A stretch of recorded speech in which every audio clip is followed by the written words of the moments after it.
A, B, C, si A, si B, si dan si C itu bisa berbeda-beda. Caranya gimana cara menyetelnya? Kalau yang kendaraan manual seperti ini kita injak pedal koplingnya penuh, ya kan? Tapi untuk kendaraan yang sudah full pneumatis atau sudah menggunakan sistem angin, pastikan tekanan anginnya terisi. Jangan sampai tidak ada tekanan anginnya.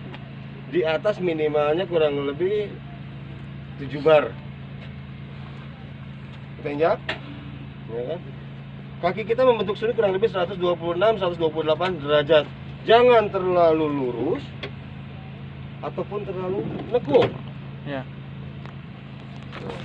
Jadi ini kurang lebih 126-128 derajat. Setelah ini didapat, kendaraan saat ini rata-rata setirnya sudah tilting steering atau bisa di setel maju mundur. Banyak pengemudi disimpan paling bawah, sehingga instrumen klasternya sebagian tertutup oleh lingkar kemudi. Informasi yang ada di instrumen klaster tidak bisa kita dapatkan. Setel tilting steeringnya jangan disimpan di paling bawah. Kita pandangan mata kita bisa melihat langsung seluruh instrumen klaster tanpa terhalang, baik kendaraan besar, baik kendaraan kecil. Kita bisa lihat seluruh informasinya tanpa terhalang. Setelah ini didapat, baru setel sandarannya. Untuk menyetel sandarannya, ini ada alat ukurnya, masih anggota tubuh kita. Simpanlah pergelangan tangan kita di titik terjauh dari lingkar kemudi.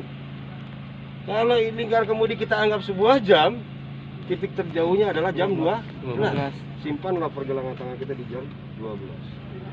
Baru kita setel sandarannya. Bahu kita harus menempel sempurna.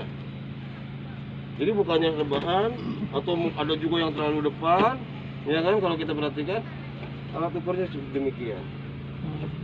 Bahu kita menempel sempurna. Kenapa bahu kita harus menempel? Karena yang merasakan pergeseran dari kendaraan adalah bahu kita. Jadi kalau kita berkendaranya tanpa bersandar, kendaraan dia bergeser, kita tidak merasakan pergeserannya. Jadi sambil bersandar. Sampai di sini ada pertanyaan? Aman posisi? Aman, Pak. Aman. Dan yang jangan lupa adalah selalu menggunakan Sabuk pengaman. Satu lagi yang jangan pernah lupa adalah setel kaca Spion. Banyak pengendara setelah jalan baru, wah kaca spion saya kurang ke bawah, wah kurang ke atas, kurang keluar. Itu banyak terjadi. Jadi setelah kaca spion sebelum kendaraannya bergerak. Dan pastikan di area sini tidak ada benda yang mudah bergerak. Karena begitu misalnya kita simpan sesuatu di sini mudah bergerak, begitu kita di tikungan terjadi gaya apa Pak kemarin namanya Pak? Kalau di tikungan itu Pak? Sentrifugal. Benda yang mudah bergerak ini akan bergeser keluar tikungan. Biasanya refleksnya adalah kita mengambil benda tersebut. Matanya kemana? Ke benda. Ke benda tersebut. Yang lihat jalan siapa? Nggak ada. Lewat bentar. Itu biasanya yang terjadi.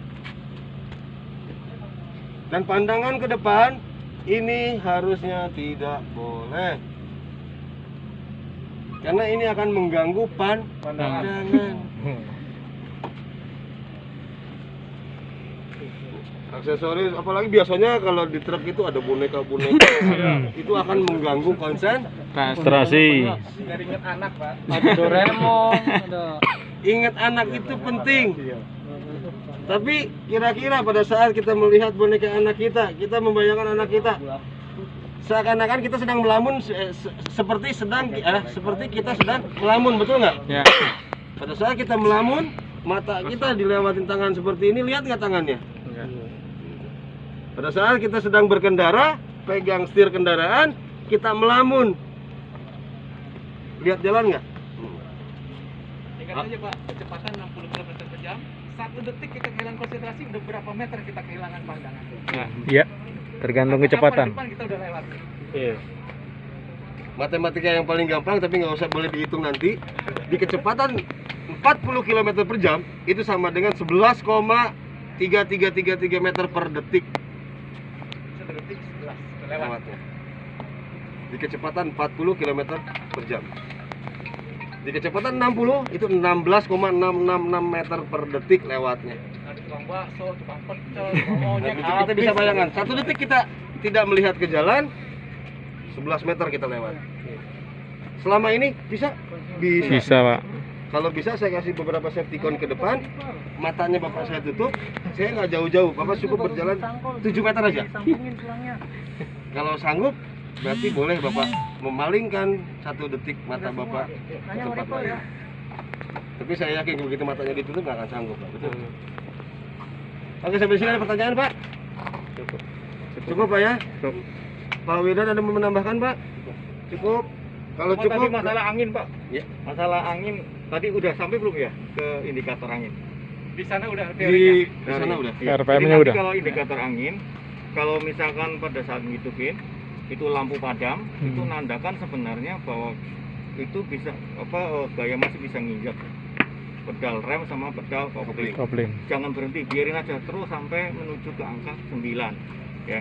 Jadi jangan sampai kita udah 8 kemudian kita putuskan berangkat. Entar dulu, tunggu aja. Mampu Sebenarnya- nggak sampai 9 sana. Sebenarnya bukan angka 9-nya atau angka 8-nya karena ada Putih. standarisasi berbeda, Pak, di kendaraan Jepang dan kendaraan Eropa. Sampai katup 4 jalurnya atau four way valve-nya buang. Oh, itu Yes. pump. Oh iya. Oh. Sampai Itu dia jadi buang, itu mereka maksimum. ini udah dilengkapi namanya safety valve. Ya. Safety valve itu berarti tanda kemampuan batas akhir dia mampu menahan tekanan. Ketika tekanannya udah mencapai maksimal, maka dia akan buang. Iya. Karena kalau ditampung terus pasti akan pecah. Pecah, maka dia langsung akan buang. Otomatis, Pak ya. Cuma kadang-kala mereka itu nggak sabar, Pak. Betul. Udah begitu lampunya padam, langsung berarti udah jalan. Oh belum, bukan, itu lampu padam itu bukan berarti udah safety. Apalagi pas DO-nya DO enak lagi ya. Pak, Pak, kalau pengisian secara digas itu gimana, Pak? Tuh. Jujur, Pak, ini saya yakin jujur. Karena gitu begitu kalau DO-nya DO enak, mobil rusak pun nggak rusak. Iya, Kalau betul. DO-nya DO pahit, mobil sehat pun jadi rusak. Bukan di spion, Pak, gitu katanya. Kita kembali dulu ke Semuanya PT gitu ya.